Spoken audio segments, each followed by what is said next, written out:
If a particle covers half the circle of radius r with the constant speed v, then change in the momentum is mvr, change in the kinetic energy, change in the momentum और change in the kinetic energy की बात हो रही है ना। मैं आपको एक बात बताता हूँ, इसमें हाफ द सर्कल घूम लिया ना वो।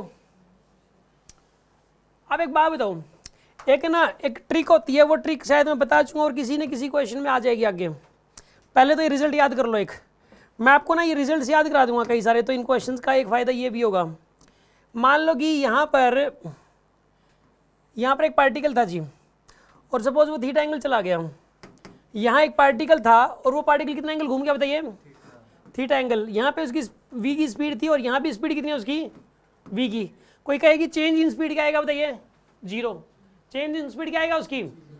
0 आएगा ना चेंज इन स्पीड। तो कोई ये बोलते कि चेंज इन वेलोसिटी क्या आएगा? वो 0 नहीं होगा, क्योंकि डायरेक्शन तो बदल गई। चेंज इन वेलोसिटी 0 नहीं होगा। क्यों नहीं होगा? डायरेक्शन बदल गई इसलिए। अब इसमें आपसे ये पूछ सकता है कि चेंज इन वेलोसिटी का मैग्नीट्यूड बताओ। तो चेंज इन वेलोसिटी का जो मैग्नीट्यूड होता है ये होता है 2v sin थीटा बाई 2। क्या होता है बताइए? ये रिजल्ट याद कर लो यार, कई बार ऐसा क्वेश्चन एग्जाम में आता है, ठीक है ना। और इसका एक ऐसा क्वेश्चन सेम है, उसमें रिजल्ट ही पूछ रखा है, तो वहां मैं डिराइव भी कर दूंगा इसको। 2v sin theta by 2, change in speed इतना आता है। अगर कोई बॉडी सर्कुलर पाथ में घूम रही हो और चेंज इन वेलोसिटी का मैग्नीट्यूड पूछ ले, थीटा एंगल जाए। अब थीटा की वैल्यू 90 भी दी जा सकती थी, तो यहाँ 90 पुट कर दो आप। थीटा की वैल्यू 60 दी जा सकती है, तो 60 पुट कर दो, आंसर आ जाएगा आपके पास। तो और ये 2 से 2 कैंसिल मत कर देना आप। ये थीटा बाई 2 अंदर है, ये साइन ये एंगल वाला है, इसके एंगल और ये 2 यहाँ पर है।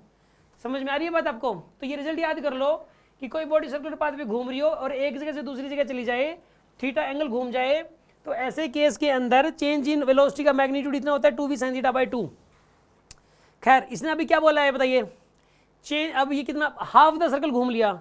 हाफ द सर्कल में बताइए क्या हो जाएगा? यहाँ पे थीटा की वैल्यू क्या पुट करोगे? 180। तो साइन 180 बाई 2 कितना होता है? साइन 90। साइन 90 क्या हो जाएगा? 1। तो आंसर क्या आएगा? 2v। चेंज इन वेलोसिटी का मैग्नीट्यूड तो आएगा 2v। और चेंज इन मोमेंटम निकालना है ना, तो इसी को मास से मल्टीप्लाई कर दो।